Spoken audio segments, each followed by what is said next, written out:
Fellow Kenyans, let me ask this question. That who is normally the common denominator in all these cold blood murders? Remember the case of Ojuan? Remember the case of Boniface? People like Rex. All these people that have been dying. Who is the common denominator in all these cold blood murders?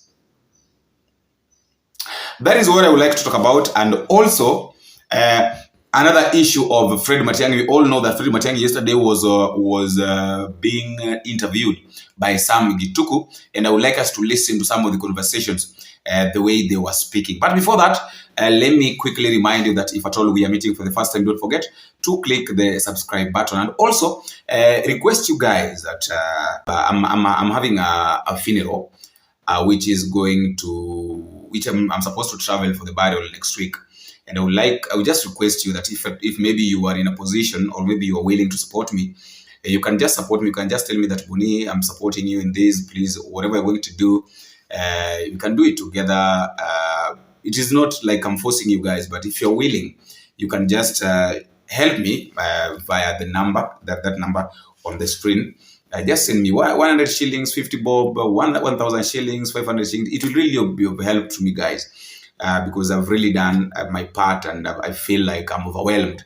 So I'm requesting you that if you can as well help me, so that I make sure that my grandmom's body is rested in peace. Now, getting back into the discussion, I've told you that I've got two things to talk about. Number one, today, the Kenyans living in America have also declared. Remember, the other day, it was Kenyans living in UK, that is in London. They decided that they're going to demonstrate. And now today, it is Kenyans living in the United States of America. They've decided that they are going to make sure that they stand with the Kenyans that are living within the country. One thing I love, and I keep on saying this, that one thing I love with the Kenyans is the kind of unity that they have. Now, remember the demonstration, the killings happened in Kenya. And the Kenyans that are living abroad have also decided to stand with the Kenyans in solidarity with the Kenyans that are living in the country. And they're trying to defend it. The reason why these guys normally do this is, number one, they know that it is only in Kenya that they only have this country. So even though they are outside the country, one time they'll come to visit the country, the people that are living in the country. So whenever they come back and find that the country where their motherland has been burned down, or maybe the leaders have turned this country into something that they are the people who want, how will it look like? So I normally love it when these guys stand in solidarity for the country. Baadhi ya Wakenya wanaishi nchini Marekani, jimbo la Washington, wamejitokeza kuomboleza vifo vya vijana waliouawa kutokana na maandamano dhidi ya serikali. Wameanzisha vuguvugu linaloitwa the 6.25 movement, wakisema ni la kulikomboa taifa kutokana na madhila ya serikali kwa wananchi kwa kupigania haki na usawa. Huku wakikejeli serikali ya Rais William Ruto, Wakenya hao wametoa wito kwa Wakenya wote wanaishi ughaibuni kupigania haki na wajibikaji nchini Kenya. Wanasema wanapanga kuandaa maandamano ya pamoja nchini Marekani kupinga utekaji nyara na ukatili wanaodai unasababishwa na idara ya polisi.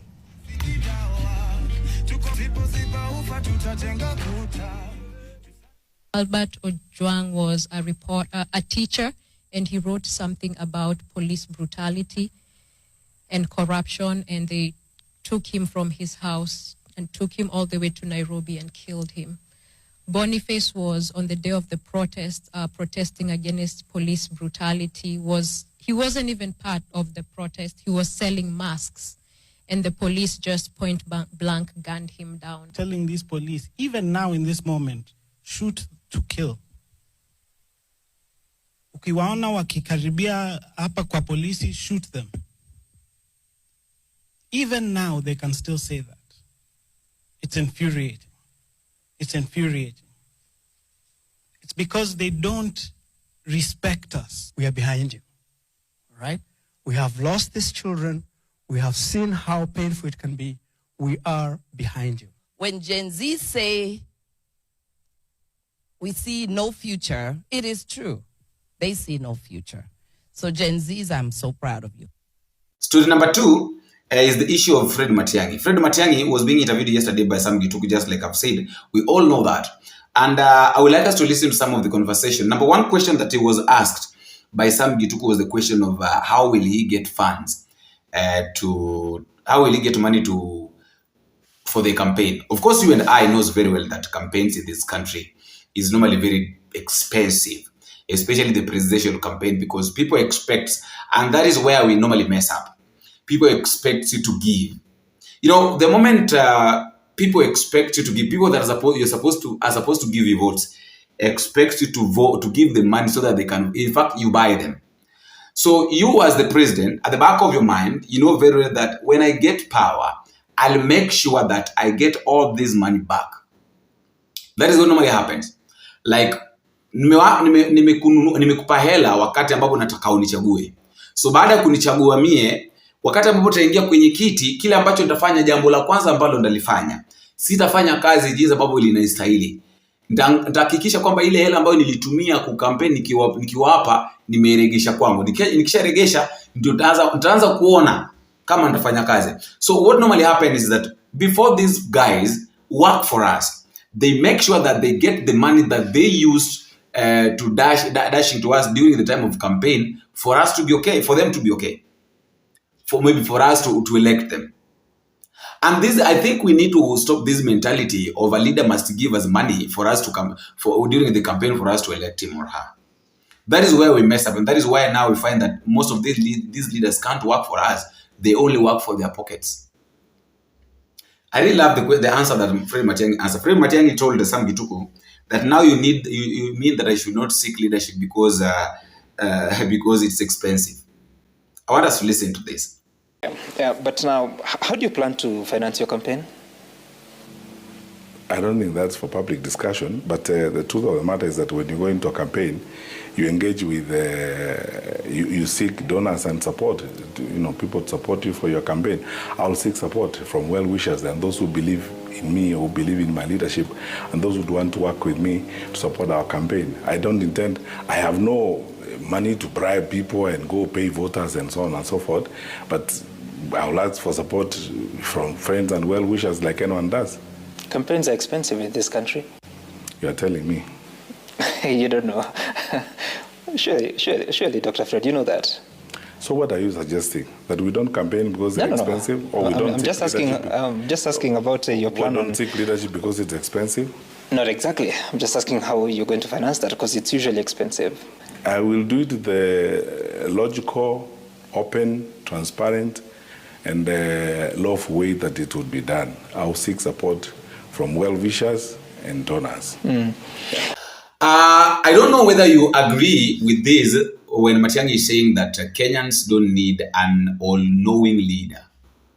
What Kenyans need a hard-working and a savior. I don't know whether you agree with that.